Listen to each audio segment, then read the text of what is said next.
2। So আজকে আমরা website designing এর আরো কয়েকটা ফাংশন সম্পর্কে জানবো। সো দেরি না করে চলো স্টার্ট করি।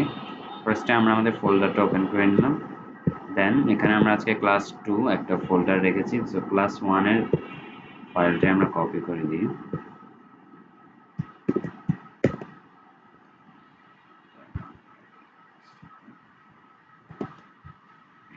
নাম এখন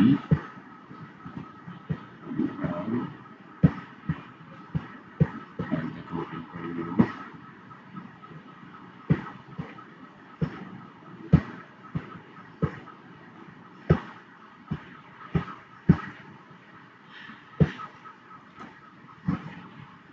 ফাইলটা ওপেন করে নিই।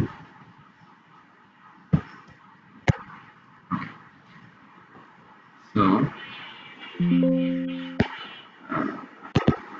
ওকে, কালকের ফাইলটা আমরা ডিলিট করে দিই। দেন আমরা আবার HTML নামে ট্যাব দিয়ে আমরা আজকে দিই ক্লাস 2, টাইটেল দিলাম ক্লাস 2। সো আজকে আমরা যে ট্যাগগুলো শিখবো, আজকে আমরা অলমোস্ট 3টা থেকে 4টা আমরা নতুন ট্যাগ শিখবো। সো ফার্স্ট ট্যাগটা আমরা একটু দেখি। আচ্ছা, তার আগে আমরা কালকের h1 ট্যাগটা একবার ইউজ করলাম। h1 ট্যাগটা দিলাম। দেন আমরা একটা নতুন ট্যাগ ইউজ করব। এটা আমরা নেক্সট লাইনে দিতে পারি br, মানে হচ্ছে ব্রেক, অর্থাৎ এখানে একটা লাইন ব্রেক হবে। এখন আমরা এখানে আরো কয়েকটা ব্রেক দিই ভালোভাবে বোঝার জন্য। আমরা ব্রেক ট্যাগ 3টে ব্রেক ট্যাগ দিলাম। দেন আমরা আরেকটা লাইন লিখলাম h2 দিয়ে, লিখলাম যে ওয়েলকাম। ওকে, সো এবার এটাকে সেভ করে আমরা যদি আমাদের এটার আউটপুটটা চেক করি, আমরা আউটপুটটা ওপেন করে নিই। আউটপুটটা ওপেন করে নিতে হবে।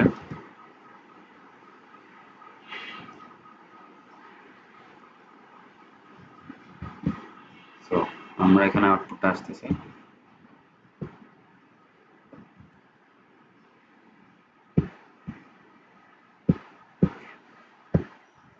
এখানে চলে এসেছে। তো আজকে এখানে আউটপুটটা যদি আমরা চেক করি, এই দেখেন এখানে ফার্স্ট যে h1 ট্যাগটা ছিল, এই h1 ট্যাগটা আর হচ্ছে আমাদের এই লেখাটার ভিতরে কিন্তু এই যে 3টা লাইন ব্রেক হয়েছে। আমরা যদি একটা ব্রেক কমাই দিই, আমরা একটু টেস্ট করে দেখি, তাহলে আমরা এখানে যদি এটাকে রিফ্রেশ দিই তাহলে কিন্তু কমে যাচ্ছে। তার মানে এই ব্রেক ট্যাগটি ইউজ করে আমরা একটা ডিসটেন্স ক্রিয়েট করতে পারবো। ওকে, দেন আমরা আরেকটা ট্যাগ ট্রাই করি। আমরা যদি দিই HR, মানে এইটা হবে কি করবে, আমাদের এখানে একটা আন্ডারলাইন ক্রিয়েট করবে। সো আমরা এটাকে সেভ করে এখানে রিফ্রেশ দিলাম। এটাকে যদি রিফ্রেশ দিই, এই যে এখানে কিন্তু একটা লাইন ক্রিয়েট হয়ে গেছে। ওকে, আমরা এটা দিয়ে দেখাই।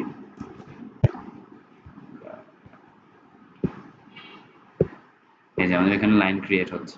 তো HR দিয়ে আমরা একটা লাইনকে ক্রিয়েট করতে পারবো।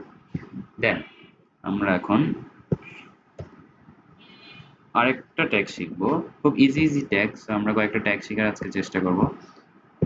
ওকে, সো দেন আমরা এখন একটা ট্যাগ ইউজ করব, এই যে এ দিয়ে ট্যাগটা, এটাকে বলা হয় অ্যাঙ্কর ট্যাগ, অর্থাৎ এইটার ভিতরে আমরা যে কোনো লিংক রাখতে পারবো। সো আমরা HREF এটা ফাঁকা রাখলাম। আমরা এখানে দেখলাম কিছু একটা, ধরো দেখলাম যে ক্লিক অন ইট। এটাকে সেভ করে আমরা এখানে রিফ্রেশ দিই। প্রবলেম করছে। আমরা যদি এটাকে রিফ্রেশ দিই তাহলে যে আমাদের এখানে একটা কিন্তু অ্যাঙ্কর ট্যাগ আসছে যে লিংক টাইপের। এখানে ক্লিক করলে কিন্তু কোনো জায়গায় যাচ্ছে না, কারণ আমরা এখানে কিছু সেট করে নিই। তো আমরা যদি এটা সেট করি যে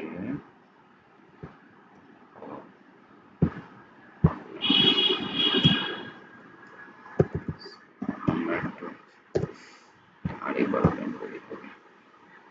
তো আমরা এইখানে আমরা হচ্ছে যদি এইখানে আমরা যদি একটা HREF, মানে এখানে একটা লিংক ওপেন করলে আমরা হচ্ছে সেই লিংকটার উপরে আমরা ক্লিক করলে আমাদের ওই ওয়েবসাইটে নিয়ে যাবে। সেটা কিভাবে দেখবো আমরা ফার্স্টে ভাবলাম যে আমাদের এটার উপর ক্লিক করলে আমাদের চ্যানেলটাতে নিয়ে যাবে। ফার্স্ট হচ্ছে আমরা আমাদের চ্যানেলটা ওপেন করে নিব। এই যে এইখানে যে একটা লিঙ্ক আছে, এই লিঙ্কটা হচ্ছে আমাদের এই কোডের এই জায়গায় দেওয়া লাগবে। এই যে এইচআরএফ যেখানে যাচ্ছে এখানে আমাদের দেওয়া লাগবে হাইপার টেক্সট লিঙ্ক। আমরা ফার্স্টে আমাদের চ্যানেলে ঢুকে ওপেন করলাম, দেন আমরা এই লিঙ্কটা কপি করে আমাদের কোডে পেস্ট করে দিলাম। এখন আমরা এটাকে সেভ করলে আমরা যদি আউটপুটটা দেখি, তাহলে এই যে এখানে আমরা রিফ্রেশ দিলাম, দেন যদি আমরা এটার উপর ক্লিক করি আমাদের এখানে নিয়ে আসতেছে। তো এইটার হচ্ছে অ্যাঙ্কর ট্যাগের কাজ। আমরা অ্যাঙ্কর ট্যাগের মাধ্যমে আমরা যে কোনো ওয়েবসাইটে আমরা এরকম ক্রিয়েট করতে পারবো। ওকে, দেন আজকে আমরা কিছু সিএসএস ট্রাই করব। আমাদের যে স্টাইল শিট সেটাকে আমরা কিছু স্টাইল ট্রাই করব।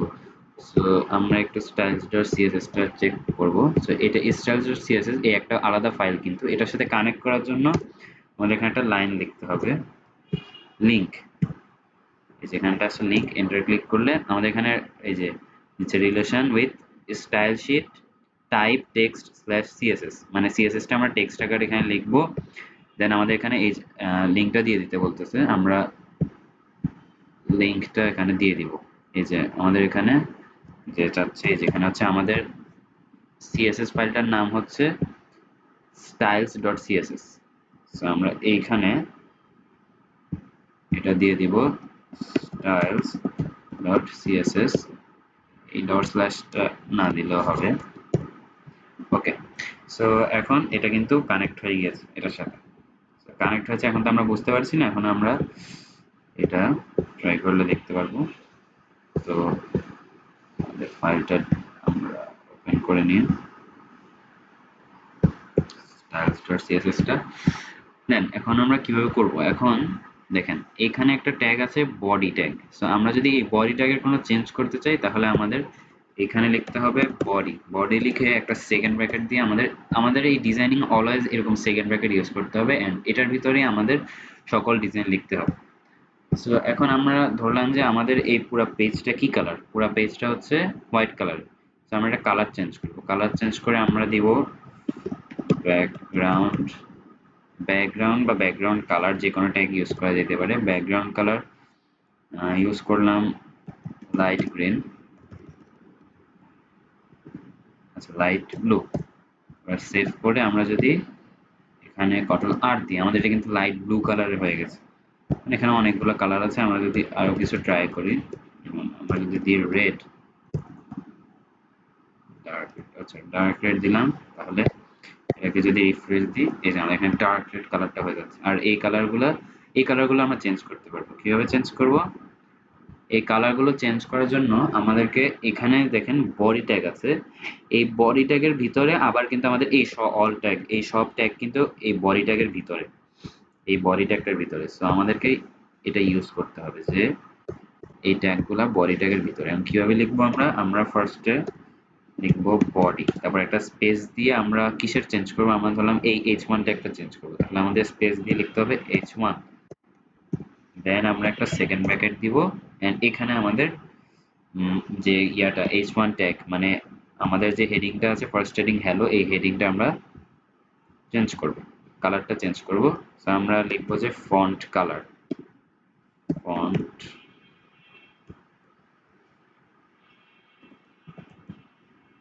ফন্ট কালার নামে একটা ট্যাগ আছে। ফন্ট কালার আমরা সাজেস দিলাম হোয়াইট, আমাদের এটা এখন ব্ল্যাক আছে, আমরা সেট করলাম হোয়াইট।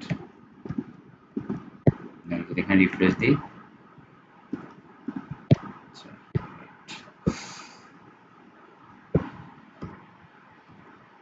আচ্ছা ফন্ট কালার না, সরি, এটা হবে শুধু কালার। কালার দিলে আমরা হোয়াইট দিয়ে যদি এটা সেভ করি, তাহলে আমরা কন্ট্রোল আর দিলে এই যে আমাদের কালারটা কিন্তু হোয়াইট হয়ে গেল। দেন আমরা একটু লেখাটার সাইজ চেঞ্জ করতে যাচ্ছি। ওকে, লেখাটার সাইজ চেঞ্জ করব কিভাবে, লেখাটার সাইজ চেঞ্জ করার জন্য আমরা লিখব ফন্ট সাইজ নামে একটা ট্যাগ আছে, ফন্ট সাইজ। ফন্ট সাইজ আমরা সাজেস্ট দিলাম 50 পিক্সেল, সেভ করলাম। দেন আমরা আর দিলাম, এই যে আমাদের এটা সাইজ কিন্তু বড় হয়ে গিয়েছে। তো আমরা যদি এটা কিন্তু পিক্সেল ইউজ করলাম, আমরা যদি ইউজ করি ইএম, তাহলে কিন্তু এত অনেক বড় হয়ে গেছে। দেন আমরা এখানে সেন্টিমিটার ইউজ করতে পারি। এটা মেবি সেন্টিমিটার না, এটা আরো বড় কোনো প্রতীক। সো আমরা এভাবে করে আমরা হচ্ছে চেঞ্জ করতে পারবো। 50 পিক্সেলই রাখলাম। ওকে, দেন আমরা যদি চাই এবারে আমাদের যে আন্ডারলাইনটা আছে এই আন্ডারলাইনটার কালার চেঞ্জ করতে এইচআর ট্যাগটার, সো আমরা আবার এরকম বডি ট্যাগ ধরে এইচআর এই ট্যাগটা ধরে, সরি এইচআর না, এইচআর আগে লিখতে হবে বডি। ওকে, নাহলে ও কিন্তু নিবে না। সো এইচআর যদি আমরা মানে নিবে, এখন নিবে কারণ এখানে এইচআর ট্যাগ শুধু একটা আছে। যদি আমরা অন্য সময় এটাকে ডিটেক্ট করতে চাই তাহলে এটা প্রবলেম হবে যখন আমরা আরো বড় বড় কোড করব। সো এখন এইচআর ট্যাগটার কালার চেঞ্জ করব, মানে এই হোয়াইট আন্ডারলাইনটার কালার চেঞ্জ করব আমরা।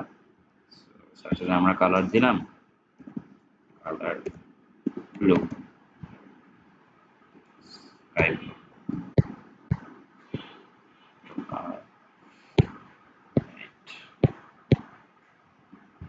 এই কালারটা এখানে আসলে বোঝা যাচ্ছে না, এটা বেশি ডার্ক রেড হয়ে গেছে।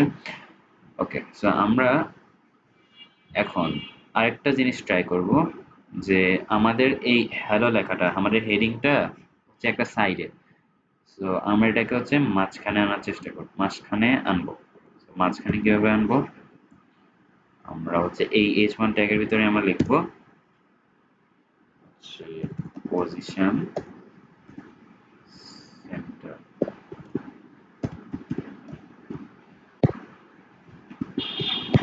পজিশন না,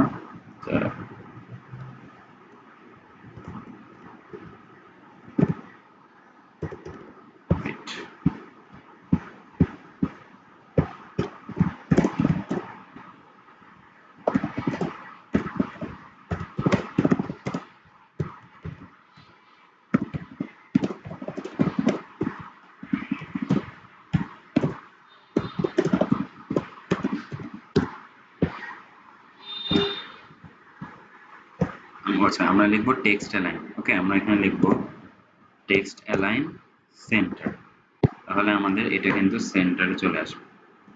এই যে আমাদের লেখাটা কিন্তু সেন্টারে চলে আসবে।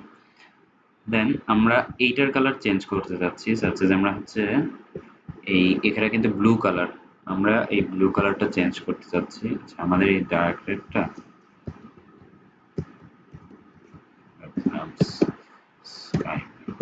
আমাদের দেখতে একটু সুন্দর লাগবে আর লেখাটাও হোয়াইট। ওকে, সো আমরা হচ্ছে যদি আমরা ওই এই যে আমাদের যে অ্যাঙ্কর ট্যাগটার কালার চেঞ্জ করতে চাই তাহলে আমরা এখানে আইডেন্টিফাই করব যে বডি প্লাস এ। আমরা যেহেতু ওখানে এ ট্যাগ ইউজ করেছি এ, সো আমরা এখন এটা কালার চেঞ্জ করব। তো আমরা কালার কিভাবে চেঞ্জ করবো, আমরা লিখবো কালার, কালার লিখে আমরা বললাম আমরা এটা কালার দিব হোয়াইট। সেভ করলাম, এই যে আমাদের কালার কিন্তু হোয়াইট হয়ে গেল। হোয়াইট কালারটা বেশি একটু মিশে যাচ্ছে, সো রেড দিলাম। ওকে, রেড হয়ে গেল। সো আমরা ধরলাম যে এটা নিচে কিন্তু একটা আন্ডারলাইন দেখাচ্ছি, আন্ডারলাইনটা আমরা ডিলিট করে দিব। তাহলে এটা কিভাবে করব, আমরা লিখবো টেক্সট ডেকোরেশন, লিখবো না, তারপর এখানে সেভ করে আমরা যদি রিফ্রেশ দিই আমাদের কিন্তু লেখাটা চলে যাচ্ছে, কিন্তু এটা কিন্তু লিঙ্কই রয়েছে। ওকে, সো এই হলো আমাদের আজকের এই কয়েকটা ট্যাগ। সো নেক্সট ভিডিওতে আমরা আরো আপডেট শিখবো। সো আজকের মতো এখানেই বিদায় নিচ্ছি, আল্লাহ হাফেজ।